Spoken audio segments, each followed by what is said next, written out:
Assalamu alaikum, I'm Aisha and you're watching Samaa News. Here are today's headlines. 4 people have died after a massive fire engulfed multiple high-rise towers of a residential complex in Hong Kong's northern Tai Po district, with thick grey smoke billowing out as emergency services battled to subdue the blaze.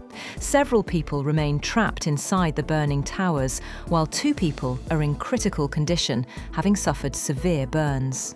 Some fire services staff have also been injured while trying to put out the flames that ripped through the 31-storey towers.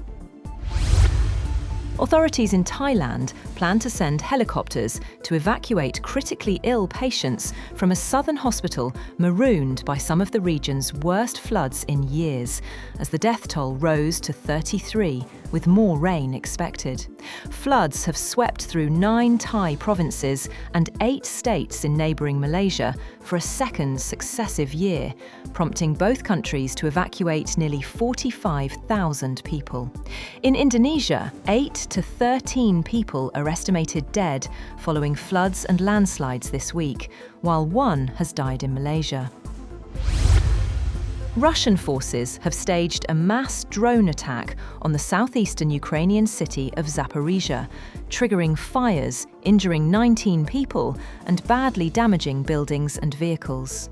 The regional governor, posting on the Telegram messaging app, said the attack destroyed shops and damaged 31 apartment blocks and 20 private homes. He said 8 people were being treated in hospital.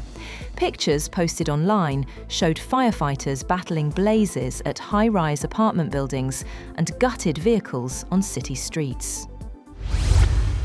The US-backed 28-point peace plan to end the war in Ukraine, which became public last week, has been drawn from a Russian-authored paper submitted to the Trump administration in October. The Russians shared the paper, which outlined Moscow's conditions for ending the war, with senior US officials in mid-October, following a meeting between US President Donald Trump and Ukrainian President Volodymyr Zelensky in Washington. The paper contained language that the Russian government had previously put forward at the negotiating table. British Finance Minister Rachel Reeves is likely to announce tens of billions of pounds of new tax increases in a budget that puts her credibility on the line, both with bond investors and with lawmakers demanding more welfare spending. Little more than a year after ordering £40 billion of tax hikes, Reeves has been forced to look at further revenue-raising measures due to an expected downgrade of Britain's economic prospects and higher debt costs. US President Donald Trump has said that he pressed Chinese President Xi Jinping to accelerate and increase Beijing's purchases of US goods during a phone call. And the Chinese leader more or less agreed. The US president told reporters aboard Air Force One that he told Xi he'd like him to buy it a little faster and buy more, adding that he's more or less agreed to do that. China has resumed purchases of US soybeans and halted its expanded curbs on rare earths exports, but the pace of purchases had been less than initially expected. Taiwanese President Lai Ching-te has said that he will introduce a $40 billion supplementary defense budget to underscore its determination to defend itself in the face of a rising threat from China. China, which views democratically governed Taiwan as its own territory, has ramped up military and political pressure over the past 5 years to assert its claims, which Taipei strongly rejects.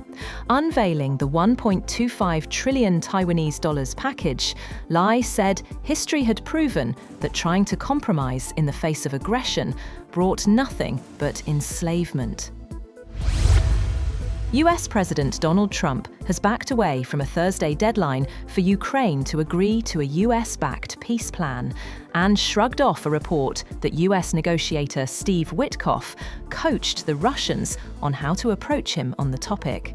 Trump, speaking to reporters on board Air Force One as he flew to Florida for the Thanksgiving holiday, said US negotiators are making progress in discussions with Russia and Ukraine, and Moscow had agreed to some concessions. States. Trump said his envoy, Steve Witkoff, will be traveling to Moscow to meet with Russian President Vladimir Putin next week, and that his son-in-law, Jared Kushner, was also involved. His remarks came shortly after Ukrainian President Volodymyr Zelensky said Kyiv is ready to move ahead with a US-backed peace deal. In remarks to European partners, he said he plans to discuss its sensitive points directly with President Trump and urged Europe to agree on a framework for a reassurance force to support Ukraine while Russia continues its war. Earlier, Ukraine's national security chief said President Volodymyr Zelensky could travel to the United States in the coming days to finalize a deal with President Donald Trump to end the war with Russia. Rustem Umerov said Kiev is working to arrange the visit as soon as possible. A massive fire has torn through one of Dhaka's largest slums, home to nearly 80,000 people, leaving thousands of people homeless and turning rows of tin-roofed shanties into charred rubble. The blaze started shortly after sunset in the heart of the capital, in Korail, one of Bangladesh's largest and most crowded slums. Orange flames rose into the night sky, and heavy smoke blanketed the area as people fled with whatever belongings they could carry. At least 19 fire engines were sent to tackle the inferno, a fire service official said. That's all for now. For more updates, visit www.samaa.tv. Thank you for watching Samaa News.